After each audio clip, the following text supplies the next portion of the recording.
आप देख रहे हैं हमारा YouTube चैनल दी सच्चा भारत और आज के इस बुलेटिन में आपका स्वागत है। राजधानी में उस समय हड़कंप मच गया जब एक पूरा परिवार आत्महत्या जैसा कदम उठाने लगा।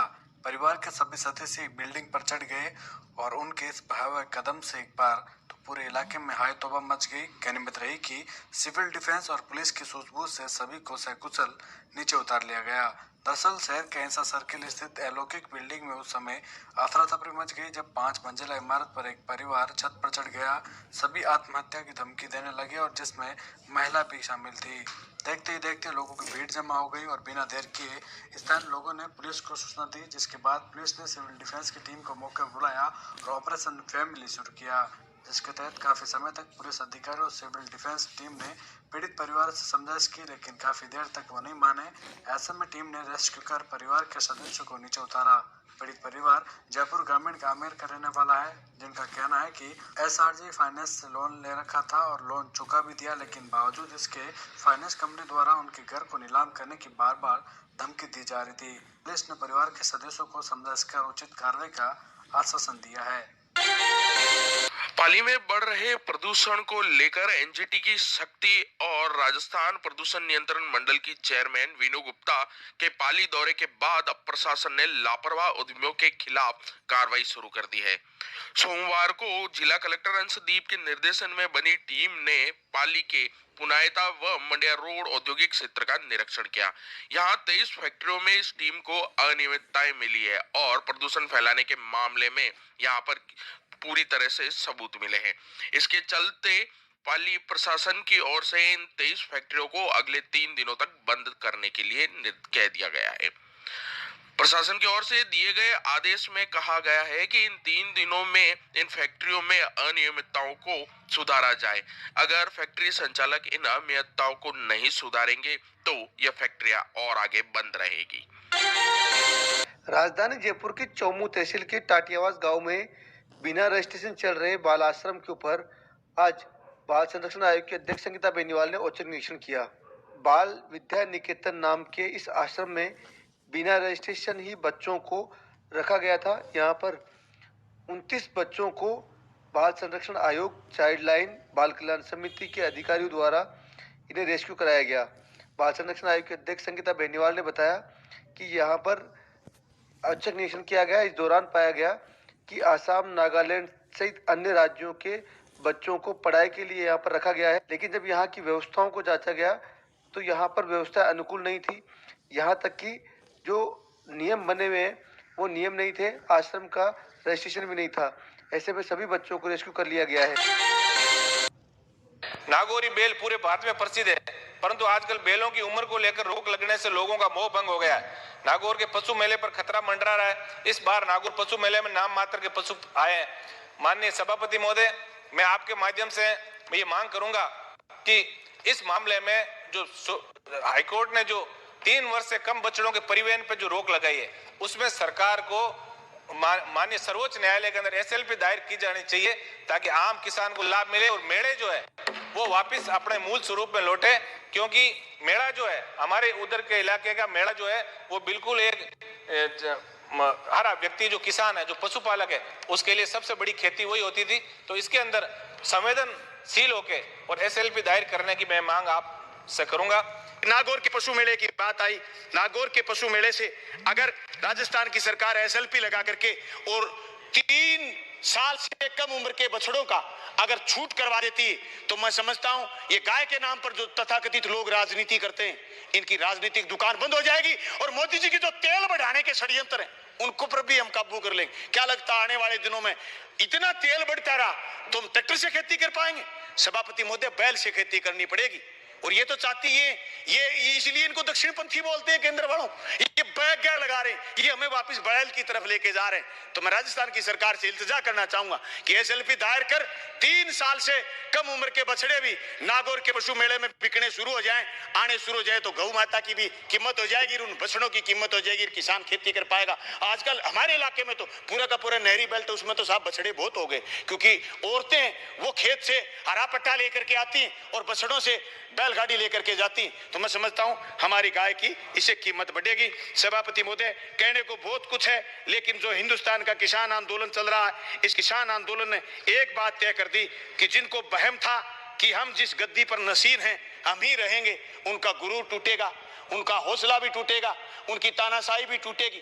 वो जिस तरीके से शिक्षों के अंदर कैद होकर के, वो जिस तरीके से किलों में कैद होकर के, वो जिस तरीके से राकेश टिकैत को और जिस तरीके से किसान आंदोलन में लगे हुए लोगों को मारना चाहते हैं, दबाना चाहते हैं, उनकी आवाज बंद करना चाहते हैं, जितने भी शब्दों में निंदा की जाए वो शब्द कम है। सभापति महोदय, मैं आज के इस बजट भाषण में ये बात कहना चाहूंगा, नवप्रीत जिसको इन्होंने झूठा षड्यंत्र रच करके लाल किले के पास गोली से मारा, उसको शहादत को नमन करते हुए उन 200 लोगों को शहादत को नमन करना चाहूंगा जो सर्दी में और ठिठुरन में वहां बॉर्डरों पर पड़े पड़े मर गए, लेकिन केंद्र की सरकार ने किसान की ना सुनने की तय कर ली। सभापति महोदय, आज तक हिंदुस्तान ही नहीं दुनिया का ऐसा कोई तानाशाह नहीं होगा जिसको प्रजा ने हरा नहीं दिया होगा, ये भी हारेंगे। प्रदेश कांग्रेस कमेटी के अध्यक्ष गोविंद सिंह डोटासरा ने भारतीय जनता पार्टी के राष्ट्रीय अध्यक्ष जेपी नड्डा के मंगलवार को होने वाले जयपुर दौरे पर कटाक्ष करते हुए कहा है कि उन्हें यहां आकर टुकड़ों में बटी भाजपा को एक करना चाहिए। इस मौके पर उन्होंने पूर्व शिक्षा मंत्री वासुदेव देवनानी पर भी कटाक्ष किया है। मैं तो आशा करता हूँ कि जेपी नड्डा जी आए हैं तो उनको इससे भारतीय जनता पार्टी जो टुकड़ों में बटी हुई उसको एक करके जाना चाहिए, लेकिन जब तक अमित शाह और मोदी जी कोई संदेश नहीं देंगे तब तक ये बीजेपी एक होनी नहीं है और प्रतिपक्ष की सही भूमिका निभा नहीं रही है। अब आप बताओ, उपनेता बना कोई उपनेता, राजेंद्र जी राठौड़ का जो सीनियरिटी है उसके हिसाब से उपनेता छोटा है, फिर भी उसको छोड़ने की धमकी देने लग गए। आप बताओ कि मैं छोड़ दूंगा, तो ये आंतरिक जो कलह है और जिस प्रकार से सीनियर लोगों की उपेक्षा वो लोग कर रहे हैं और जिस प्रकार से चल रहा है, मैं समझता हूँ उनके लिए भी अच्छा नहीं है। और प्रतिपक्ष मजबूत नहीं होगा तो देखो कहीं न कहीं जो मुद्दे हैं जनता के वो भी सरकार तक नहीं आ पाएंगे। तो हम तो चाहते हैं प्रतिपक्ष मजबूत हो, एक हो, लेकिन वो तो रोजाना नई नई जो है वो लेके आते हैं लड़ाई। वो तो संसदीय परंपराओं की अवहेलना कर रहे थे, तो उसके चक्कर में तो पूरा विपक्ष बाहर हो गया। आप बताइए, शिक्षा मंत्री रहा आदमी, और अगर किसी मुद्दे को बहुत तरीके हैं, राजस्थान की विधानसभा में उठाने के बहुत तरीके हैं, वो दूसरे तरीके से भी लेके आ सकते थे, लेकिन जिस तरीके का अमर्यादित व्यवहार पूर्व शिक्षा मंत्री जी ने किया, हम लोग उनसे आशा नहीं करते थे। ये आरएसएस में वो तो कहते हैं बहुत अच्छी बातें बताई जाती है, लेकिन ये कहाँ से पाठ उन्होंने पढ़ लिया? क्या ये भी पढ़ाया जाता है कि आप आसन को अपमान करो, आप इस तरीके से दादागिरी करो कि नहीं हम तो बोलेंगे और जो हमको चाहेंगे वो बोलेंगे और फिर माफी भी नहीं मांगे आसन से और बाहर निकल जाए? देखो, सही बात ये है कि विपक्ष के पास कोई मुद्दे नहीं है, सरकार अच्छा काम कर रही है, इसलिए वो किसियानी बिल्ली खंबा नोचे वाली कहावत है, इसलिए ये मौके तलाश करती है बाहर जाने का और ये मैसेज देने की कुचेष्टा करते हैं कि देखो सरकार हमारी सुन नहीं रही है, जबकि सरकार सबकी सुन रही है। चूरू जिला एवं सेशन न्यायाधीश SC/ST बलजीत सिंह ने आर्म्स एक्ट के एक मामले में पिता पुत्र को दोषी मानते हुए पिता पुत्र को 3-3 साल के साधारण कारावास सहित अर्थदंड से दंडित किया है। दर्ज मामले में शेष आरोपियों को न्यायालय ने बरी कर दिया। साल 2014 के इस मामले में खेरूबड़ी के बलवान मेघवाल ने राजगढ़ पुलिस थाने में मामला दर्ज करवाया था कि वह स्वयं सहित मातूराम, ललित, संदीप आदि पिकअप गाड़ी में सवार होकर जा रहे थे कि बीच रास्ते में जीप में सवार सतवीर पिस्तौल लेकर बैठा हुआ था और उसके पास में ही प्रदीप दुनाली लेकर खड़ा हुआ था। वहीं रिंकू पुत्र सतवीर भी बंदूक लेकर खड़ा हुआ था। मौके पर अन्य लोग भी मौजूद थे। पीड़ित ने बताया कि आरोपियों ने उन्हें देखते ही अंधाधुंध फायरिंग शुरू कर दी, जिसमें मातूराम, बलवान, ललित, संदीप गोली लगने से घायल हो गए। घायलों को राजकीय अस्पताल उपचार के लिए लाया गया, जहां उपचार के दौरान मातूराम की मौत हो गई। जिले के गोठन थाना इलाके के दंतवाड़ी गांव में एक युवक को गोली मारकर हत्या करने का मामला सामने आया। गांव के बने खेत की छत पर रविवार देर रात्रि युवक को सिर में गोली मारकर हत्या कर दी। हालांकि गोठन थाना पुलिस पूरे मामले की जांच करने में जुट गई है। जांच के बाद हत्या के कारण का खुलासा हो पाएगा। नागौर से FSL टीम ने घटनास्थल का मौका निरीक्षण करते हुए साक्ष्य जुटाए गए। पुलिस ने शुरुआती जांच में प्रथम दृष्टया मामले में प्रेम प्रसंग से जोड़कर जांच की दिशा को आगे बढ़ा रही है। इसके चलते पुलिस ने एक युवती और उसके भाई को पूछताछ के लिए गांव से हिरासत में लिया गया। दंतगाड़ी गांव के सरहद के पास एक ट्यूबवेल के खेत में कृषि कार्य के दौरान मंगरू राम ने 2 साल पहले ट्यूबवेल किराए पर लिया था।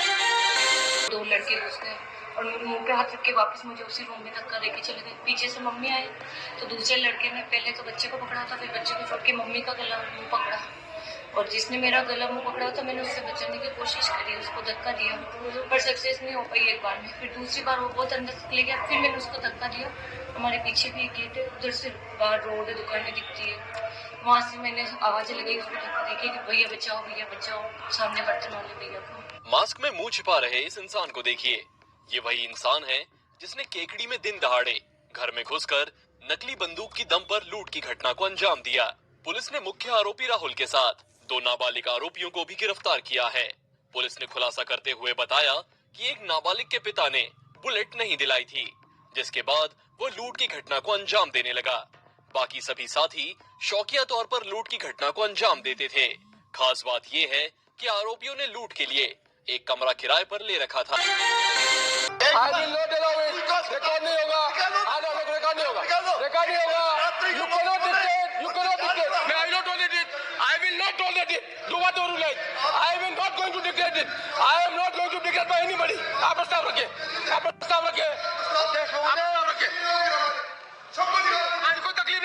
कोई तकलीफ नहीं है, no problem, you can not, mister Rajendra, you can not dictate me, आप सब बाहर निकले, कोई तकलीफ नहीं है, नोबडी कैन डिक्टेट मी। विधानसभा में सोमवार को शून्यकाल शुरू होते ही भाजपा विधायक वासुदेव देवनानी स्पीकर सीपी जोशी से उलझ गए। इससे नाराज स्पीकर ने देवनानी को एक दिन के लिए सदन से बाहर कर दिया, जिसके बाद सभी भाजपा विधायक सदन का बहिष्कार कर चले गए।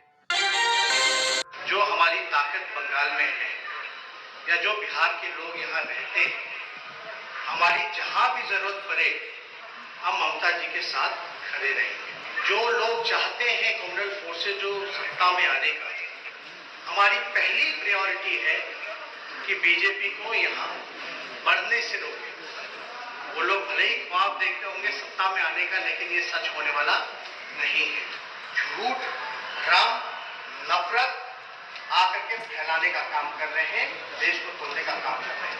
तो हमारी प्रायोरिटी है कि हमारी ड्यूटी भी है कि हमारा जो ताकत है, जो बल है, वो पूरी ताकत हम ममता जी को जिताने में लगाएं। यहाँ की सभ्यता, संस्कृति, भाषा, साहित्य को बचाने में जो हमारी ताकत है, इसमें हम लोग लगाने का काम करें।